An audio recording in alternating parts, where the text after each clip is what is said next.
Welcome to Trudge the Road. Trudge the Road is sponsored by Caron Treatment Centers. Caron is a nonprofit leading provider of drug and alcohol addiction treatment with treatment facilities in Pennsylvania, Florida, Texas, offices in Bermuda, Boston, New York, Philadelphia, and Washington, D.C. They can be reached by calling 1-800-854-6023, or you can go to their website, caron.org. That's CARON.org.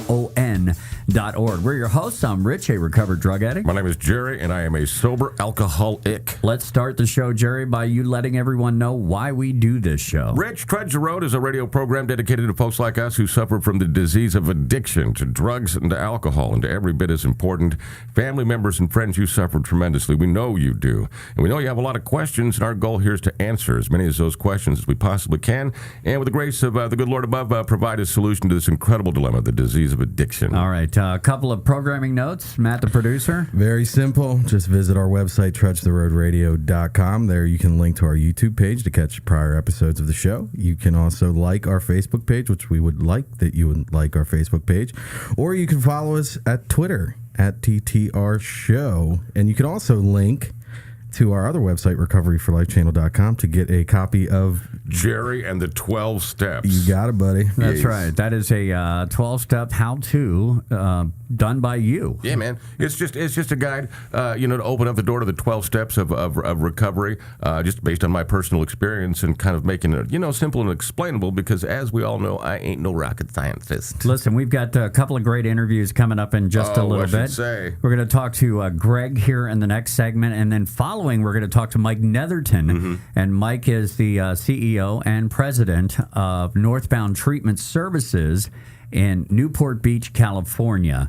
And he is a fantastic individual, much like Greg is as well. Greg, he's an amazing clinician, and he's just starting out. And having been doing this for a long, long time, I've got that sixth sense.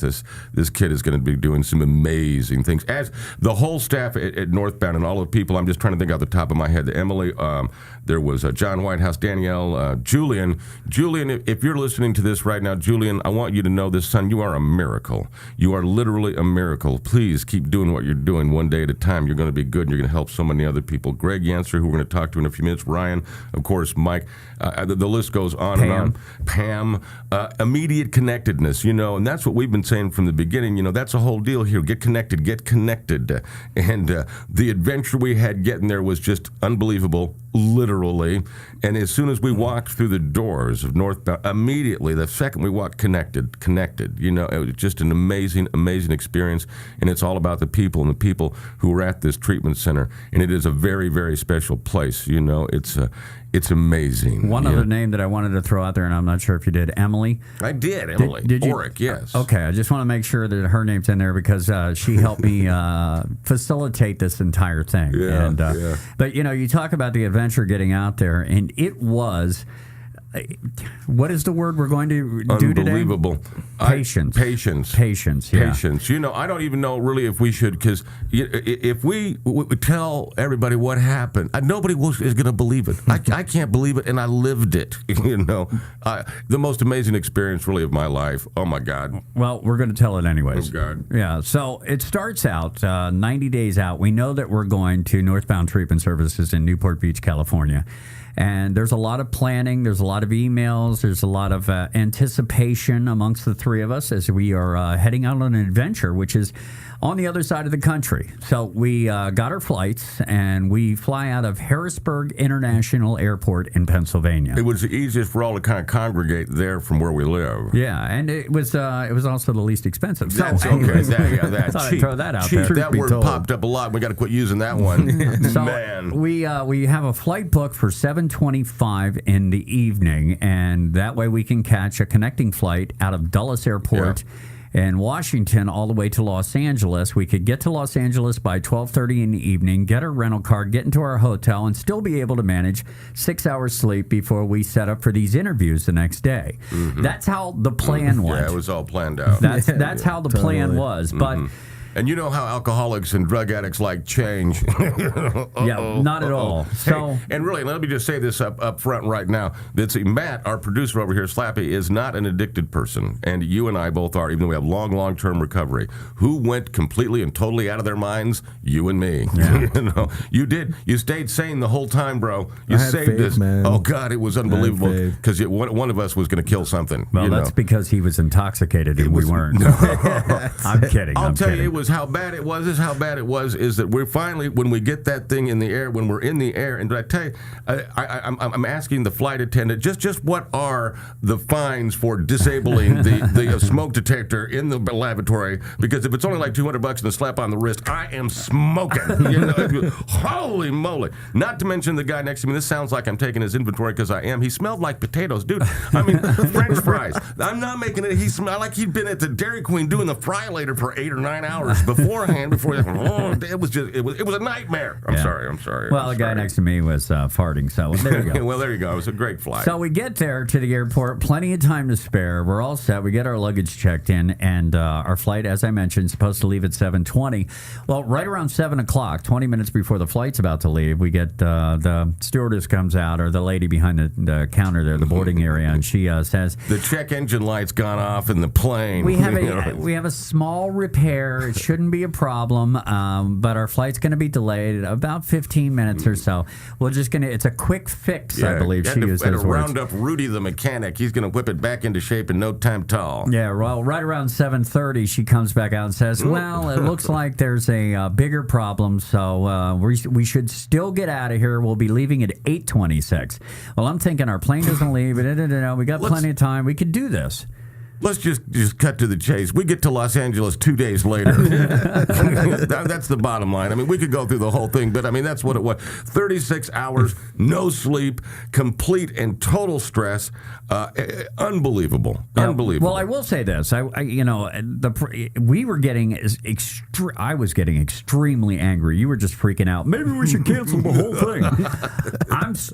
I was just spitting mad. I'm living the stress again now. But that lady that was the lady that kept delivering the news for the airline. Nice. She was so nice. And I just couldn't vent on her.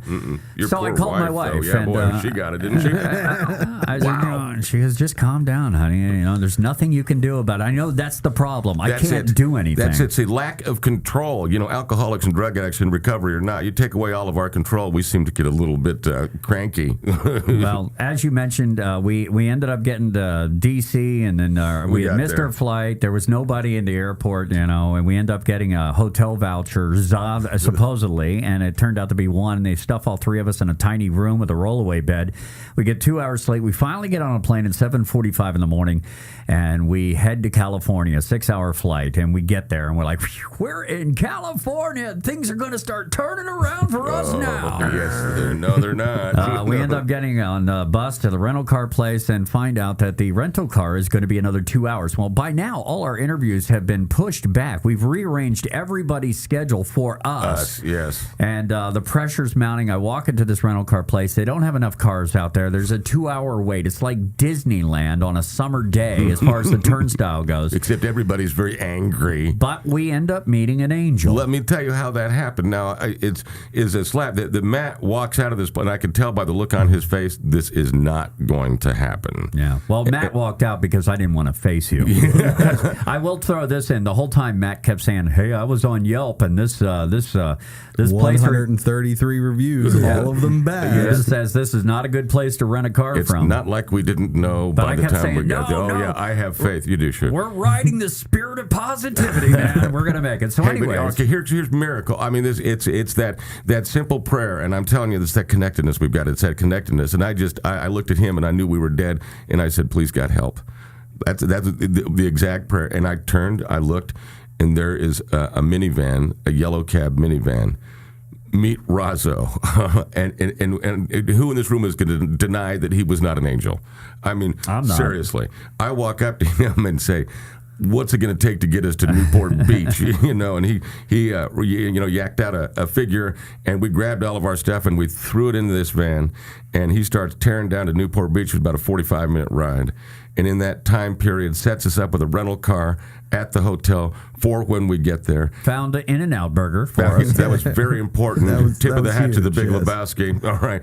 And got us there in time for me to be able to run in, take a shower, put on a change of clothes. We hadn't changed clothes in 36 hours. Run right back in, get us over to the treatment center. And we were supposed to be there at 1 o'clock. At 12:59, we pull into the front door. We walk in. Of course, we're at the wrong place. We weren't supposed to go to corporate. We walked into the corporate office instead of the treatment center. Oh my God, but that it was at that moment. It was walking in. It was that moment, that connectedness. It was okay. It was. I knew we were all right. Just by the way that we were greeted. The first thing, calm down. It's all okay. Oh yeah, we have to thank Michelle. She was the one that gave us a ride in her Honda Civic over to the proper treatment center. Exactly. Another angel pops up. Thank you, dear, and got us to the right place. And we did what we're doing now, and we're about to hear from these wonderful people at Northbound Treatment. I just love you all, and I miss you so much. Well, everything turned out to be okay, but the lesson here today is patience and how we have none of it. And I want patience, and I want it right now. Right, but you think about it, all the things that took place. I mean, you said, God help me. And an angel stood up, and Razzo was there for us. You talk about Michelle over there at corporate office. A lot of things happened along the way.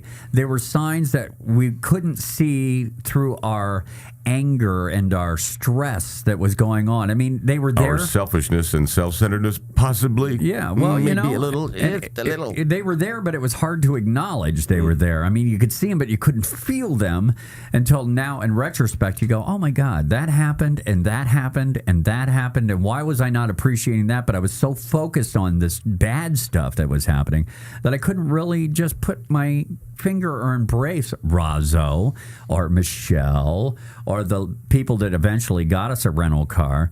I don't know their names, but I will say that they rent cars out of the Hilton in Newport Beach, and I believe it's a Hertz rental car. And they were just so wonderful. And I got to tell you, another thing that happened when we all got into the Fred Bear Center, which is where we did the recordings for Northbound Treatment Services, another thing happened. We walked in and we were embraced by a group of people who didn't know us from Adam, but they were so wonderful. But you got to remember, by this time, we'd already screwed up everybody's schedule. Everybody had taken time out of their day to show up there they could be interviewed on this show. And they all rearranged their schedules for us. There was no animosity when we walked in the door. There was no cold bristle, like, oh, they're finally here. There was none of that. There was, are you guys okay? Can we get you anything? Like they had lunch waiting for us. Everywhere in Philadelphia. Yeah. What do you want? But the overall vibe of recovery when we walked in there, it's palatable. It was unbelievable. It was just such a wonderful time. They were such a great group of people.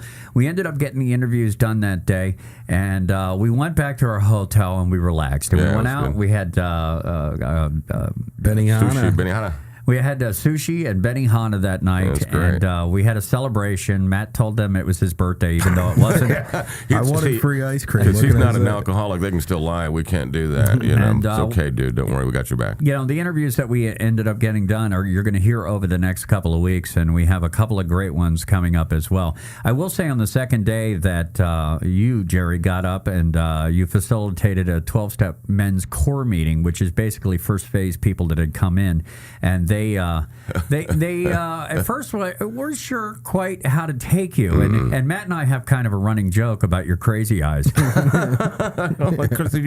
Somebody brought that up to me. I spoke last night at a meeting, and someone brought up the crazy eyes. I don't know what you're talking about. Well, you did the meeting, and I think by the time the meeting was done, everybody was focused on you. And I tell you this a lot, because I've seen you speak a lot, but it was the first time I actually sat in when you were facilitating. Group, and the guy sitting across from me was just kind of, rolling his eyes a little bit, like, oh, God, I'm going to have to listen to this old guy try to tell me what's going on.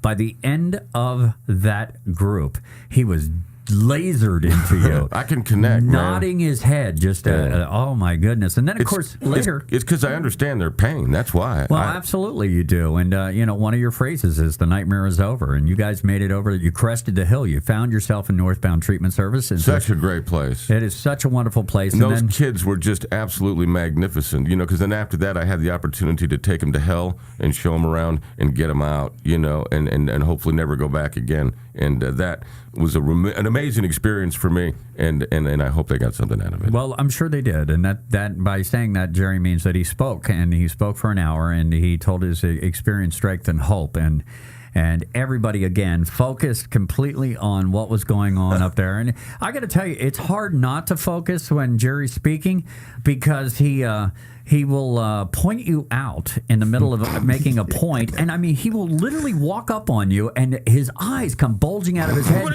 You're out of your mind. That does not happen. And he'll say, "What are you gonna do?" No, I do not. What are you gonna do? That's nonsense. When Hulkamania runs wild on you. I deal what you're talking about, brother. But I mean, no, seriously. What you do is you grab people's attention, and then they pay attention. As a matter of fact, you had even dropped names of these people. I don't know how you know their names, but I'm sneaky about that. Yeah. And I mean, but it was at the end of it, there were tears again. There were people who were just completely overwhelmed emotionally, laughter, tears, and everybody was relating to your experience, whether they've been there to where you always say Skid Row's a state of mind. It is. It doesn't necessarily mean you lived on Skid Row. You've mentioned before that you know people that live in $1 million house and have a Mercedes and want to hang themselves on their Bowflex. Exactly right. Hang themselves on their yacht. When you get a visit from the four hideous horsemen, I don't care where you're living. It is the same nightmare going on in between your ears. And it's really irrelevant where you are. The mental anguish, anxiety, stress, pain, and fear is all the same. No, I got to tell you, it was just a wonderful experience, and they couldn't have been more accommodating, and you're going to hear a result of our interviews coming up in the next segment, because we have Greg in the next segment, and that'll be immediately followed by Mike Netherton. What a wonderful man. God bless you. That guy's amazing. And Greg, as I said so earlier, this is one of those kids God picked, man. He belongs where he is, and it was that connectedness, and I think that we'll pick up a little of that. I can't wait to get back and talk to him more now that I know him better, and to find out so much more about this very bright young man. All right, that's coming up next here. This is Trudge the Road on the Trudge the Road Radio Network. You're listening to Trudge the Road. Coming up, Trudge goes on the road to Northbound Treatment Services in Newport Beach, California. And Jerry sits down with Greg, who went from addiction to being a staff member. That's next on the Trudge the Road Radio Network. Hi, this is Rich, your co-host for the Trudge the Road radio program. And there's a question I get all the time, and that is, how do we catch prior episodes of Trudge the Road if we miss the radio show? And it's very simple. You just go to youtube.com and in the search engine, type in, without any spaces, Trudge the Road Radio, and all our shows will come up. We also invite you to like our Facebook page, which can be found by typing Trudge the Road Radio with spaces into the search engine. And thank you from Jerry and myself for listening to Trudge the Road. There is a new phase of recovery, and you see it in the pages of Renew Magazine and at RenewEveryday.com. Renew and RenewEveryday.com are changing the face of recovery for good. Each issue is filled with positive role models, life-affirming stories, encouragement, and ideas to help any life in recovery. Whether you're already enjoying an addiction-free life, have a loved one facing his challenges, or are considering recovery, Renew and RenewEveryday.com can support and inspire you. Join us. Check out RenewEveryday.com to learn more.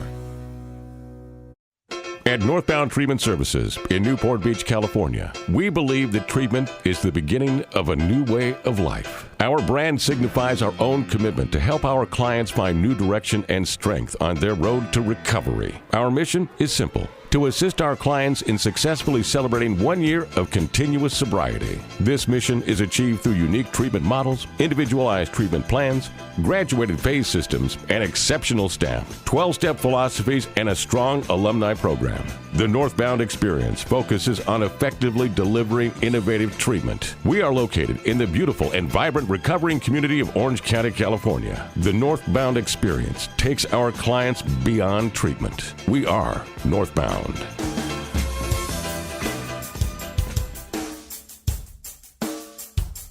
Hi, everybody. It's Trudge the Road Radio, and we are back in Newport Beach, California. Quite a bit different than Philadelphia. And Rich is along.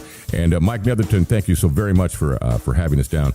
We'll chat with Mike also coming up a little bit. We got a lot of great guests and a lot of great recovery to talk about at this truly great recovery center. It is Northbound Treatment Services, again, Newport Beach, California. And with me is Greg. And Greg is an employee here, case manager, and just like the rest of us here on Trudge the Road, also in recovery. Thank you very much for giving us some of your time, man. I really appreciate that. My pleasure. Thank you for having me. This is a cool place.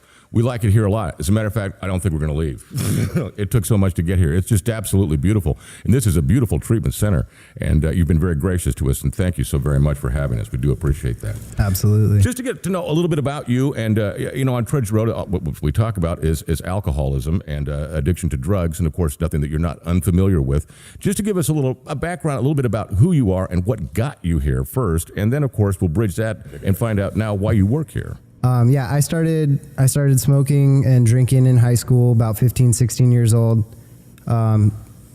It progressed slowly at first. When I hit 21, I started working in a casino, and that's when it really got bad. Drug addiction skyrocketed, other substances came in, and I ended up getting fired from that job, basically turned to drug dealing. Did that for about 4 years. An incident happened between my family where I was selling drugs to my uncle, and it all kind of coalesced once my father found out, into this just a huge ordeal that really tore apart the family. It was offered to me to come to treatment, and at that point I just had enough. I was miserable, hated myself, hated my life. The consequences had been so severe that you were ready to maybe do something different? Yeah. I never ended up in the streets or in jail, but I just emotionally I was tapped out. I couldn't. Yeah, that's what people I don't think realize is that Skid Row. You're saying that I've never been to Skid Row, and I'm going to argue with you. Yes, you have. Because Skid Row is not a place. Skid Row is a state of mind. Absolutely. Yeah, absolutely. It doesn't matter if you're living in a mansion here on the beach or if you're living like me in a dumpster in Louisville, Kentucky. The same story is going on in between those ears. So we've all been to Skid Row. And the consequence you're talking about, family consequences, those usually are the most severe. Now, did you think that you were a junkie? Did you think you were a drug addict or an alcoholic at this point, or you just had a problem? I knew I was an addict from the first time I used. Really? Alcoholism is a family history. It's we call it the Yancer family tradition. That's my last name. Same thing here. Yeah. So, I kind of grew up I had been to the rooms of AA from a very young age, being there with my family, and it was taught to me very young that it was something that I may run the risk of having. Mm-hmm. So I knew from the beginning, and I just didn't care for a long time. It was fun. But eventually, like I said earlier, it stopped becoming fun, and it was a miserable. I'll just ask you the question every again. day was a failure. So when you went to treatment, did you end up coming here to Northbound? I did. I was introduced to Northbound 16 months ago. I came in as a client. I went through detox, went into our men's core program. It was offered to me towards the end of my 3-month inpatient to take what is called the KDAC program, which is the certification to become a drug and alcohol counselor. I began KDAC in P. That's intensive outpatient. Intensive outpatient, right. Correct. I did an internship down in San Diego at a McAllister Institute. It was It's drastic. It was I'll be it walking was right kind of through a that. dream. You talk about it being a dream, and I understand that being a dream, but doing the same kind of work myself, and for 25, 30 years, I understand there's something more than just an aspiration or a dream or a desire to do this. There's a spiritual connection in people who have this disease who then take it as an avocation and employ themselves vocationally. Do you feel that connection that I'm talking about? I did. I struggled to find a path for a long time, and when I would talk to people about it, I'd say I was just waiting for something to fall in my lap that I felt passionate about, never really expecting it to happen. Coming in through a client here, it just kind of clicked with me, and I kind of figured out that this is what I was meant to do. This is one of those occasions, I wish this was television because your face very much articulates what you're saying, the feeling, and I understand that. And I think most of the people who are in recovery also do understand that very significant look. So what's the future look for? You want to stay here, continue your education, learn more? Absolutely. I would love to stay here as long as they'll have me. Good. Well, tell us about life today. What is life today? How old are you now? 29. 29 years old. What's life like? 29 years old, living in Newport Beach. Couldn't be too bad. You're clean and sober. I spent a lot of my time racing from one thing to the next. I was never happy sitting by myself. Happily single for the first time since junior high. Just really enjoy being able to be able to be in the moment. That's something I was never able to experience. My family will tell you. I was never comfortable wherever I was. I always wanted to get to the next thing, and once I got there, I wanted to be somewhere else. Exactly. The nature of the disease. Absolutely. But today, it's okay today. Yes. Beautiful. Man, I am so glad that you came by, Greg. We're really proud of you and want you to continue doing what you're doing and let you know that if it's all right with you, we'd like to kind of follow your career and your recovery along and keep everybody up to date. Is that cool? Absolutely. Greg, you're a good dude, man. Congratulations, and we're proud of you. Thank you. I appreciate you guys having me on. We're in Newport Beach, California at Northbound Treatment Centers, and we'll be back in just a moment on the Trudge the Road Radio Network. You're listening to Trudge the Road. Coming up, Jerry sits down with Mike Netherton, the CEO of Northbound Treatment Services in Newport Beach, California. That's next on the Trudge the Road Radio Network. At Northbound Treatment Services in Newport Beach, California, we believe that treatment is the beginning of a new way of life. Our brand signifies our own commitment to help our clients find new direction and strength on their road to recovery. Our mission is simple: to assist our clients in successfully celebrating 1 year of continuous sobriety. This mission is achieved through unique treatment models, individualized treatment plans, graduated phase systems, and exceptional staff, 12-step philosophies, and a strong alumni program. The Northbound experience focuses on effectively delivering innovative treatment. We are located in the beautiful and vibrant recovering community of Orange County, California. The Northbound experience takes our clients beyond treatment. We are Northbound.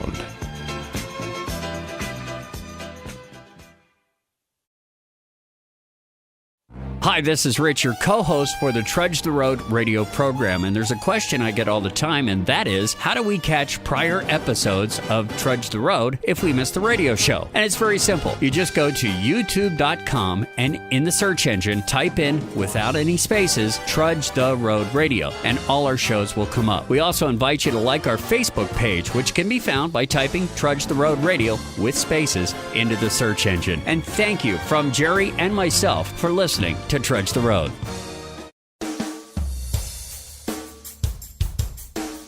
Hi, everybody, and welcome back to Trudge the Road on the Trudge the Road Radio Network. My name is Jerry. I'm a sober alcoholic, and we've been talking about this man for the last couple of weeks. Mike is here with us, Netherton. We're, by the way, live in Newport Beach, California at the Northbound Treatment Services. And how I got to know you, Mike, is a pretty interesting story. We were, Rich, my partner, and I, listening to Dr. Drew, and he mentioned Northbound. I mean, he wasn't talking about it. He just mentioned treatment and services, and he said things of at Northbound they would, and so that gave us the curiosity to Google, and we found this incredible treatment center. And everybody who listens to Trudge the Road knows that we're very closely connected with the Cairn Treatment Centers. And I just, as any other alcoholic, had to share with them, Mike Early and Doug Tiemann and David Rodenberg. I said, I found this really incredible place. And they went, oh, Mike Netherton. Oh, come on. And to find out that, you're definitely in this circle. First, on behalf of Rich and Matt, thank you so very, very much for hosting us here. We just appreciate it immensely. It's such a beautiful place and such a beautiful facility. Yeah, it's our honor to have you guys here. It really is. So. Oh, thank you very much. I get to speak tomorrow. This will be my first time I've ever spoken in California, so I'm kind of excited about that. Good. I'm real excited about that. Good. How did addiction, the disease of addiction, rear its ugly head in your life? Well, I come by it very naturally, Jerry. I come from a long line of very respectful drunks, and as far back in the Netherton family as we can go on the male side, there we are. Real dominant gene. Real dominant gene. Genetic, passed generation to generation to generation. And, same thing here. And it really was tragic up until the point my father found sobriety. My grandfather hung himself and committed suicide. My uncle died of exposure on the railroad tracks, in our hometown. The horrible tragedies of this disease. Terrible,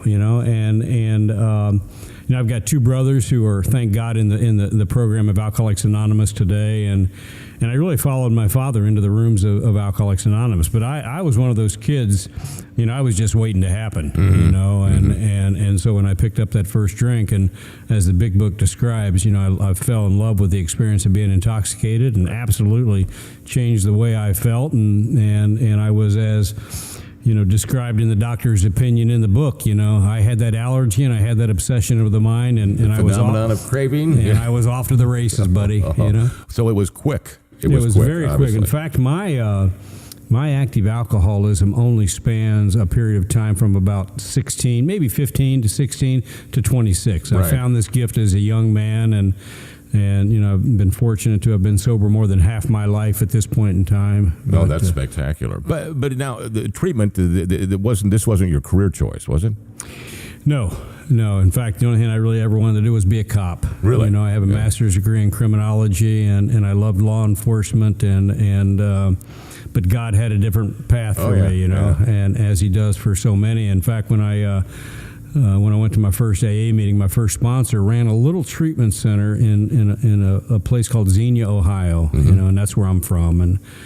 And his name was Manly Jones, and he invited me to just come over and do some volunteer work.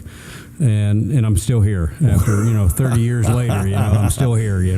So you're in Ohio, of course. Akron, it's our capital, as people who are in recovery and Alcoholics Anonymous. Dr. Bob, and now we're in Newport Beach, California. Can I ask, how did you get from the Midwest down to this beautiful place? I tell you that's a great story in and of itself.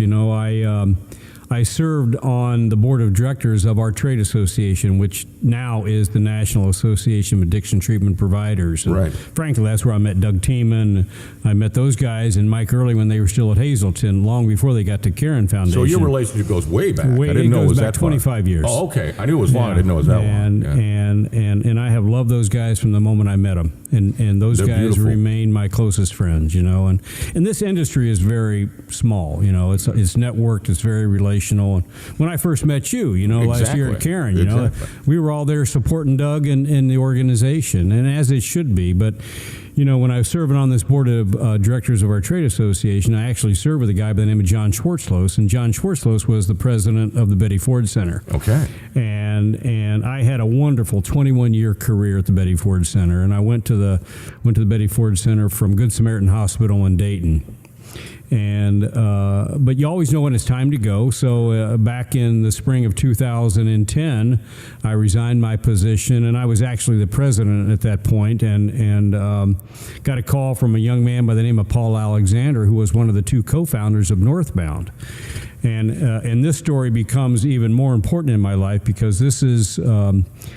I've got 3 daughters, and because this disease of alcoholism runs in the male side of my family, I had hoped beyond hope that they didn't get it. They didn't get it. Well, no luck. How wrong was I? Yeah. And I've got the permission of my youngest daughter to tell this story, and I will frequently tell it, is that she was the apple that didn't fall far from the tree,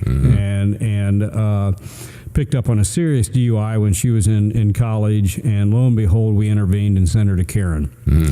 And Mike and Doug were there and embraced her. And in fact, Mike and Shelley early picked her up at the airport. And that sounds like Mike and Shelley. Yeah, absolutely. Yeah. And as crazy as Mike Early is, he takes her into a trailer park and says, "Pick it out, because this is where," he said, "This is Karen," And but my daughter ended up here for extended care, and it was not Northbound at the time. It was National Therapeutic Services, or NTS is mainly how they marketed it. But I really fell in love with what they did here, and my daughter really found sobriety here, and she got sober, and she graduated from college as part of the college academy. And when I was running the Betty Ford Center, I basically told my executive assistant at the time, whatever they need, just provide it. Mm-hmm.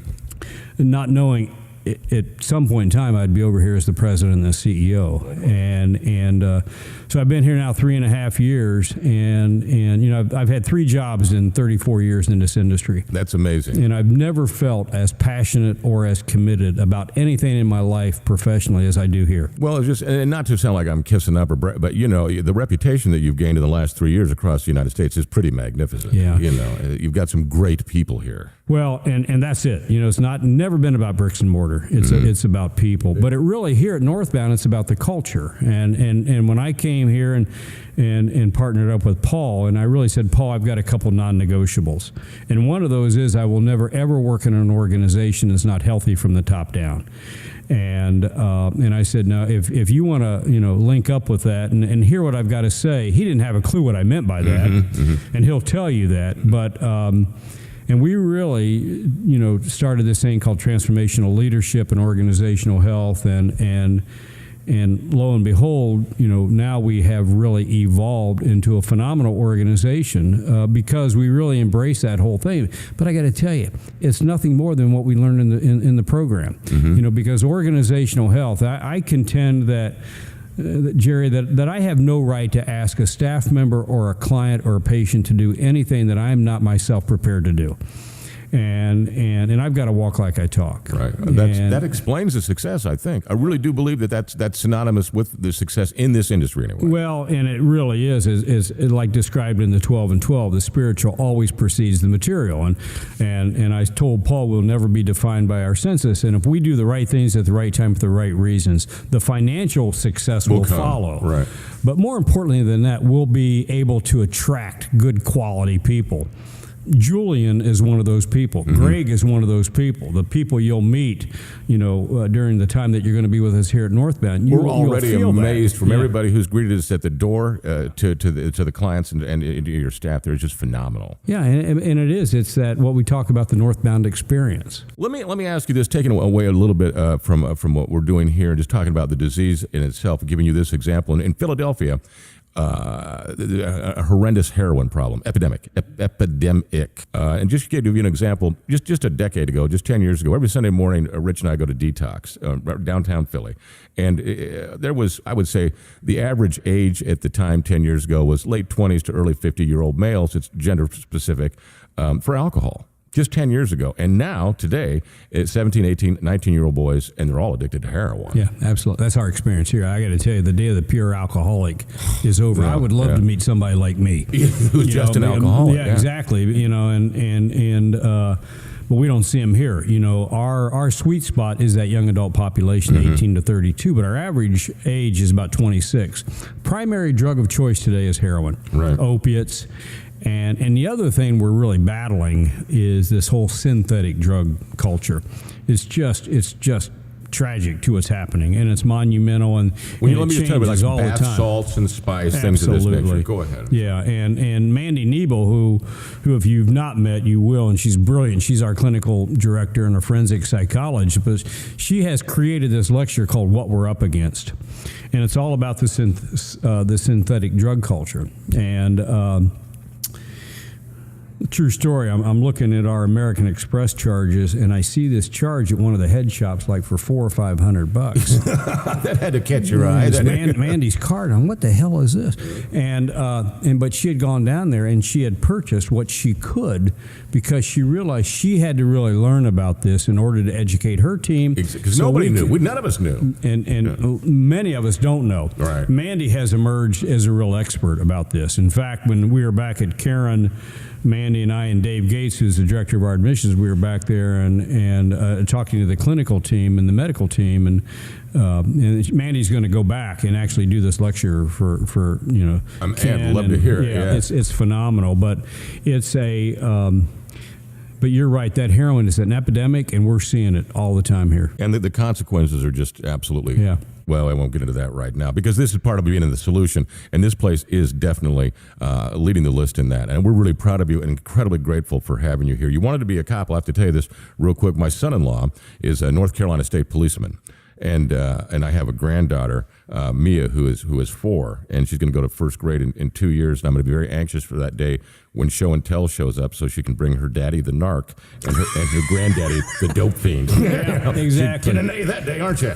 But you know that daughter I talked about, yeah, who went to treatment at Karen and came to now Northbound, and interesting even how we got to that name. You know, when Paul and I partnered up, we started talking about, and I would talk about, you got to find your seat on the train. And this train is leaving the station, and we're going to be different, and we're going to change the culture, and we're going to be a different organization. We're going to be defined by our health and all of that. And really the name was staring us in the face all along, because we knew National Therapeutic Services, that didn't say anything. No.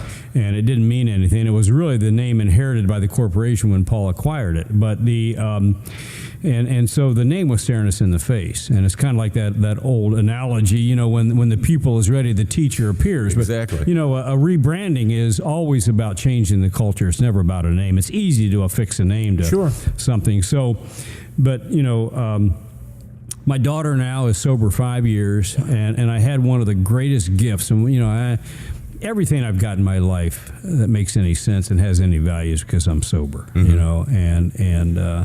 But that girl got married about 3 weeks ago outside of Knoxville. Oh, congratulations. And to have... What a beautiful place, Knoxville, Tennessee. Oh, my God. And my wife and I and our other daughters and all my family from Ohio and my wife's family and now my son-in-law's family. But probably the majority of us were in program, sober, and I'm walking her down the aisle, and I just, I can't quit crying. And it's all about gratitude because of what God has given me. I experienced the same thing. It's unbelievable. It's indefinable. Yeah. You really can't. It's one of the true gifts that we have that, if you're out there struggling, that you're going to get. And I wish that I could just, put it in some kind of a box with a big bow on it and hand it to you. But if I were to do that, really, I'd be robbing you of the present, which is the journey. The journey is the present, and that journey certainly begins here at this fantastic treatment center. And I can just tell I'm in treatment centers all the time, and each one of them kind of has a vibe, depending upon their theory or whatever. And this one, from the time we've been in your corporate offices till here, and again, I'm not kissing up. I mean, this is a good place, and this is really exciting to be here on what is the cutting edge of treatment of this disease that is killing so many of our children, especially today. Yeah, absolutely. Well, and I think we have created something very special, but we're a work in progress. We're nowhere near where we want to be. We've only just begun. That's exactly right. And I love that, when Jack Welch ran General Electric, one of his most famous quotes, and I use it all the time, he said, "Past success guarantees me nothing." And how many times have we heard that in different words in the program? We're getting better or we're backsliding. Right. I'm not going to be part of an organization that's backsliding. So, we're making incremental progress. We're assembling a phenomenal team. We are rooted, as you've said, Jerry, in the foundation of the steps of Alcoholics Anonymous. Everything we do is in the client's best interest. But, it's a real privilege to work with guys like, Mike and Doug and Dave at Karen. It's so important. It's so important. But we all need each other. Mm-hmm. The support disease, I've seen between y'all is tangible. We need each other. I need what they have and vice versa, and Hazelton and the Betty Ford Center. We all need each other. Absolutely. And this market is not shrinking. It's not diminishing. It's replenishing every day, unfortunately. And I need to be assured that treatment's going to be around for my grandkids, because I guarantee see it, they're going to need it. Exactly. You know, the problem's been around for 6,000 years. I mean, it ain't going to go away tomorrow. That is for certain. But with people like you in this wonderful treatment center, that's part of the solution, and that's all we have today, and it's a big part of it, man. Mike, thank you so very, very much. Thank you, Jerry. Thank you for having us. I'm going to speak here tomorrow. We're really excited about that, to meet more people and to be involved in this beautiful organization. Thank you. Thank again. you. This is the Trudge the Road Radio Network. We'll be back in just a moment on Trudge the Road. You're listening to Trudge the Road. Coming up, Jerry describes a spiritual awakening he had in Myrtle Beach, South Carolina. That's next on the Trudge the Road Radio Network. At Northbound Treatment Services in Newport Beach, California, we believe that treatment is the beginning of a new way of life. Our brand signifies our own commitment to help our clients find new direction and strength on their road to recovery. Our mission is simple: to assist our clients in successfully celebrating 1 year of continuous sobriety. This mission is achieved through unique treatment models, individualized treatment plans, graduated phase systems, and exceptional staff, 12-step philosophies, and a strong alumni program. The Northbound Experience focuses on effectively delivering innovative treatment. We are located in the beautiful and vibrant recovering community of Orange County, California. The Northbound Experience takes our clients beyond treatment. We are Northbound.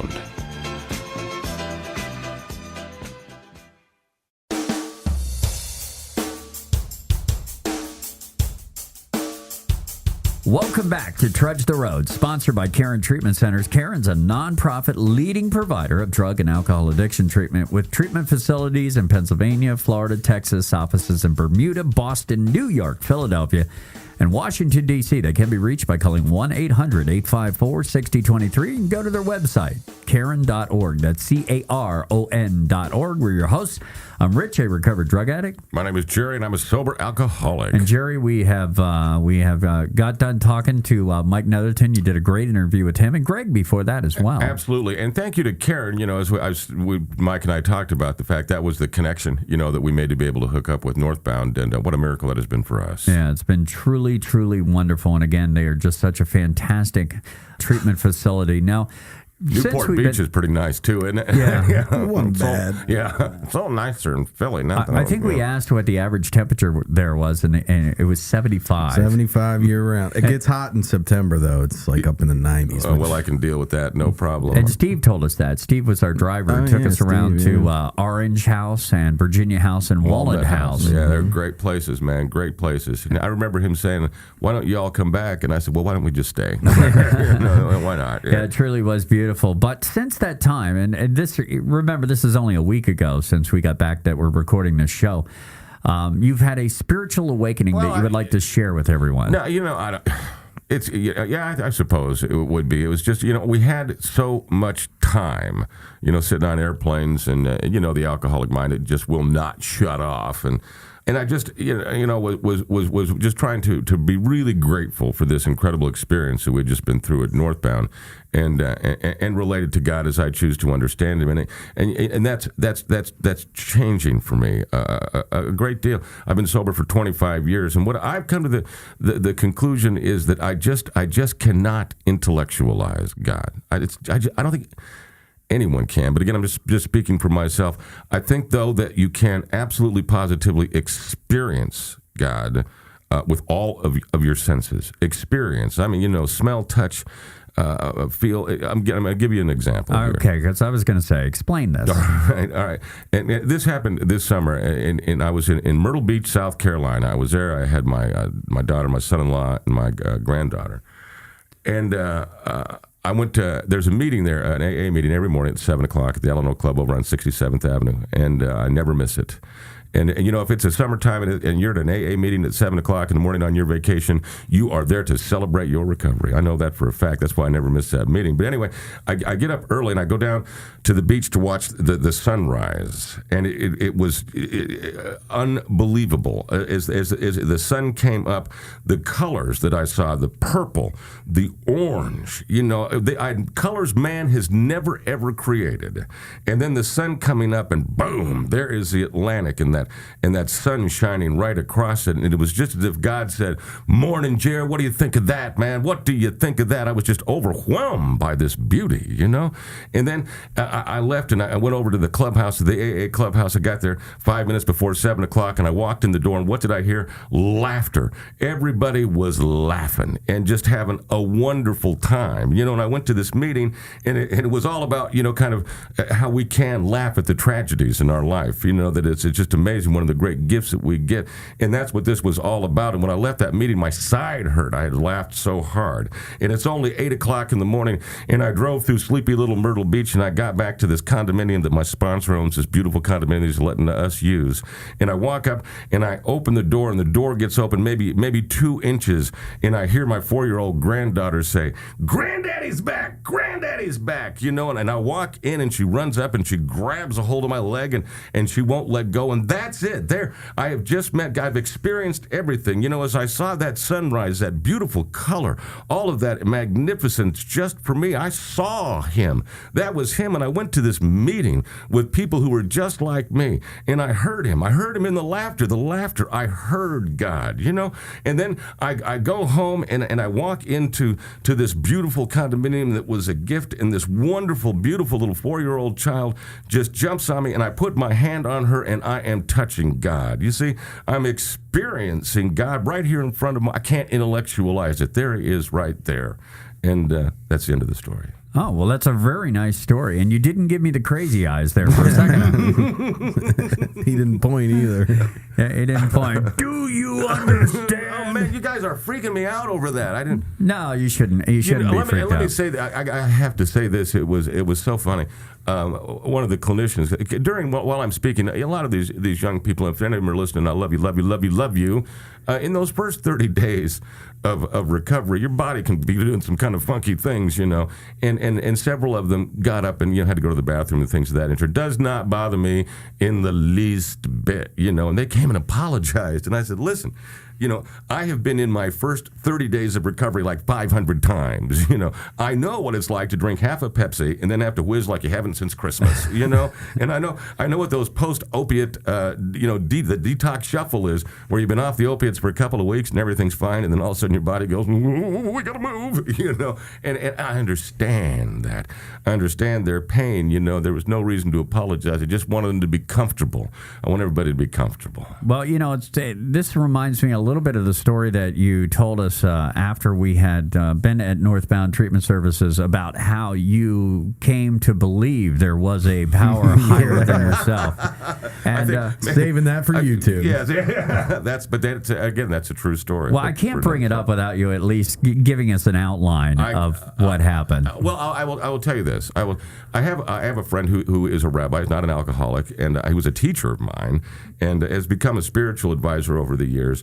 And I believed in God, you know, as soon as really I started getting sober, because it was obvious. I mean, it's happening all around me. I could see, you know, some kind of power greater than myself working in my life and everybody that exposed to me. But, you know, I'm an alcoholic. I want proof. You know, I just want proof. And one day the rabbi, he says to me, he goes, well, why don't you, you know, challenge God to show himself to you?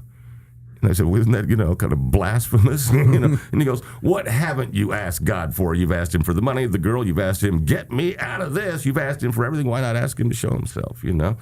And I said, okay. And then he told me, he goes, but I'm going to tell you in advance. It's not going to be like you think it might be. You know, you might think there are going to be some big angels going to just, you know, just drop down in front of you and wink, you know.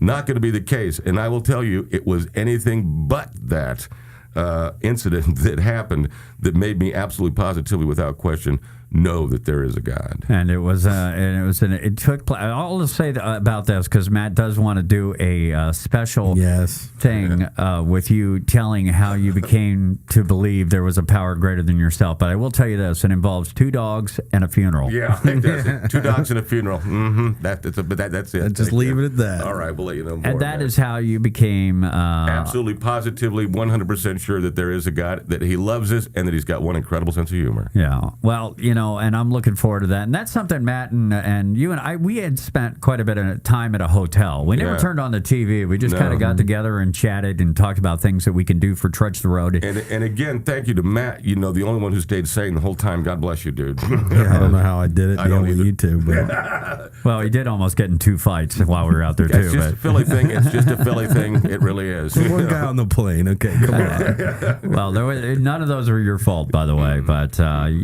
we met so many great people while we were out there in Northbound Treatment Services. And I mentioned Pam because she was like the face that greets you when you walk in the door.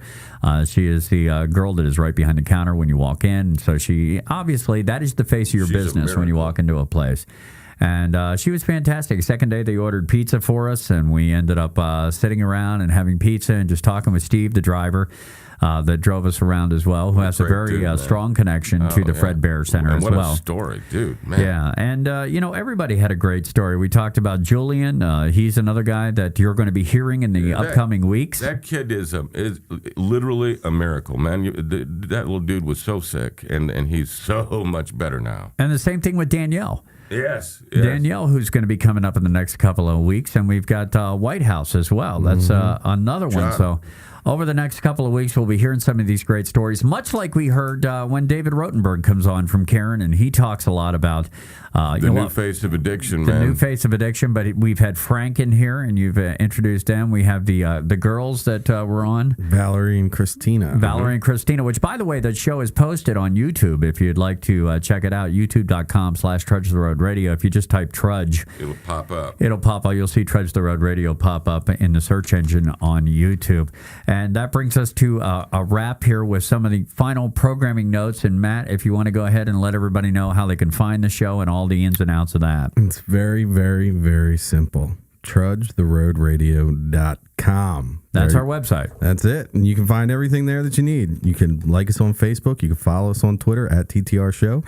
You can catch YouTube link to catch prior episodes, such as Valerie and Christina and many others. And also find a link to recoveryforlifechannel.com, where we have a wonderful DVD for your viewing pleasure, and that's Jerry and the 12 Steps. Yeah, Jerry and the 12 Steps, by the way, the DVD, we did pass out 100 of those DVDs while we were at Northbound Treatment Services, so that each and every one of their clients, each and every one of those people get a chance to come in and get a copy, because it's a great aftercare. When you leave, what do? We have shows, by the way, on that. But what do you do? So you have this DVD, and Jerry breaks down the 12 steps for you. Very simple to understand. It's entertaining. It's serious, and it's compelling, I believe it says on the... compassionate and compelling, yes. And I might add one cool thing I thought about when we were out there. There were two gentlemen that had gone to treatment here at Karen. I don't know if you remember. That's right. That was at Northbound. That was Max, and I forget the other guy's name.